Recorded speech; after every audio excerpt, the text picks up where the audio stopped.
The conversion of Job. As a prince I would go near him, Job 31 verse 37. A great man was this Job, and strong in his own defense. The talk of his 3 friends would have crushed and silenced an ordinary man, but it only made him the more vehement in declaring his own righteousness, and he winds up what he thought would be his final speech by a challenge to the Almighty himself. Behold, my desire is that the Almighty would answer me, he cries.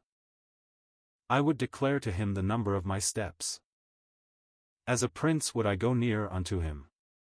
That was Job, and as his history was written for our learning we do well to consider him, as God called on Satan to do. Calamity had not broken him, aspersion and scorn could not subdue his proud spirit, he would hold his head erect without fear before the best of his fellow men, and even in the presence of the Almighty he would stand up as a prince. What could a man say after that? That surely was the climax, the limit, and Job felt it so to be, for he added, the words of Job are ended.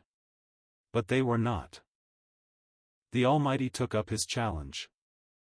He had heard all his proud words and now he answers him and demands that Job should open his mouth again. Gird up thy loins like a man.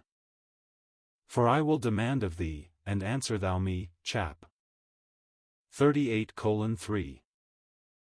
Then God's greatness was declared to him and in chapter 40 Job is compelled to speak, not now to tell the number of his steps, or to say one word more as to his own glory but to humbly confess, Behold, I am vile. What shall I answer thee? I will lay my hand upon my mouth. Once I have spoken. But I will not answer, twice. But I will proceed no further. But he must proceed further. He had said before that he would speak no more. He says it again, once have I spoken, twice, but no more. Yes, Job, you will speak again, and your third speech will be the truth.